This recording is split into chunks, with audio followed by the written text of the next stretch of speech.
Libo-libong residente mula sa loob at labas ng Tacloban City ang nakiisa sa taunang Sangyaw Festival 2025. Kaugnay niya nakiisa si House Speaker Martin Romualdez sa nangyaring pagdiriwang kung saan siya ay namahagi ng prutas bilang bahagi ng tradisyon.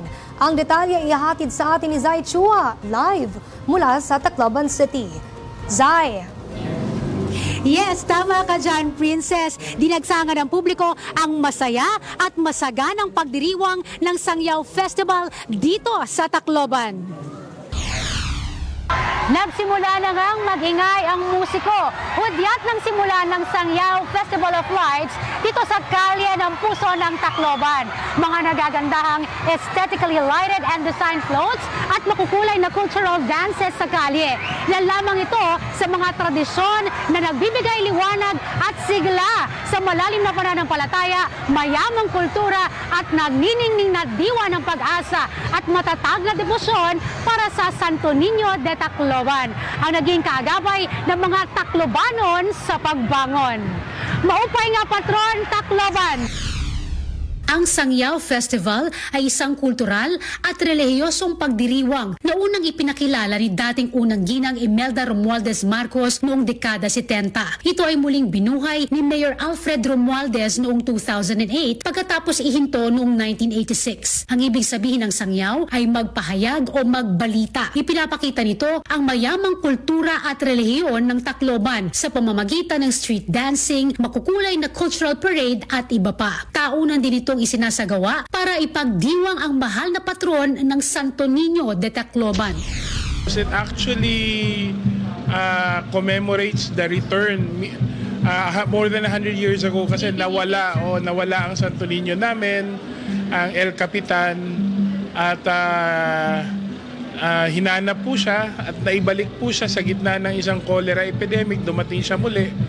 Nung pagdating niya, parang himalang nawala ho, natigil po yung cholera epidemic na yon. At kaya mula noon pa man hanggang ngayon, nandyan po ang aming pananalig sa lahat po ng blessings at protection ng Senior Santo Niño de Tacloban. Naging tradisyon naman ni House Speaker Martin Romualdez at kanyang pamilya tuwing bisperas ng pista ang makiisa at makilahok sa Sangyaw Festival of Lights. Sakay ng isang float, umiikot si Speaker Romualdez para mamahagi ng mga oranges at mansanas sa publiko. Dumalo rin ang leader ng Kamara sa ginanap na stational mass sa Archdiocesan Shrine of Santo Niño kasama ang kanyang pamilya, Representative Judah Sidre at ang kanyang ina na si Juliet Gomez Romualdez. Tampok sa 15 minutong homily, Father Kevin Aurelio ang pasasalamat sa mahal na Santo Niño dahil sa pag-asang binigay nito sa mga Taclobanon. Gayon din sa kanilang pagbangon noong humagupit ang Typhoon Yolanda. Iginitri niya ang pista ay hindi lamang isang tradisyon kundi selebrasyon ng buhay, pananampalataya at pananalig sa poon. Dagdag pa niya, mahalaga ang pista dahil binibigyang pagkilala nito ang pag-asang binigay ng patron para sa muling pagbangon ng lungsod mula sa trahedya.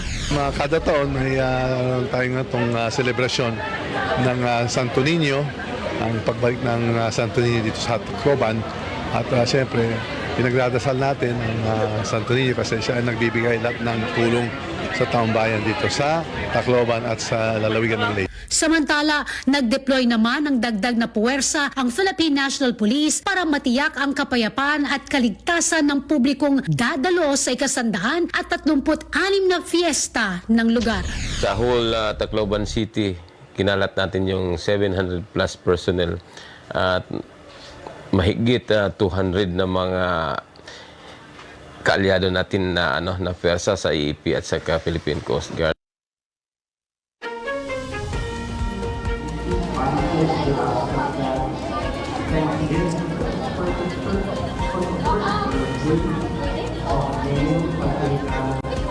Yes, Princess! Kasalukuyan ang ginaganap ang huling stational mass dito sa Archdiocesan Shrine of Santo Niño. At pagkatapos nito ay gaganapin ang isa pang tradisyon, ang enkwentro o ang public veneration kung saan ito ay bukas sa publiko. Pero ang paalala ng ating simbahan, iwasan na hawakan ang ating mahal na poong Santo Niño. Ito ay para mapanatili ang kanyang historical value at kasagraduhan nito. At kung mapapansin mo, Princess, na umulan nga dito sa Tacloban, pero hindi tayo mapipigilan sa pagsigaw ng Viva El Señor Santo Niño, Viva Santo Niño. Balik muna sa iyo, Princess. Maraming salamat, Zai Chua.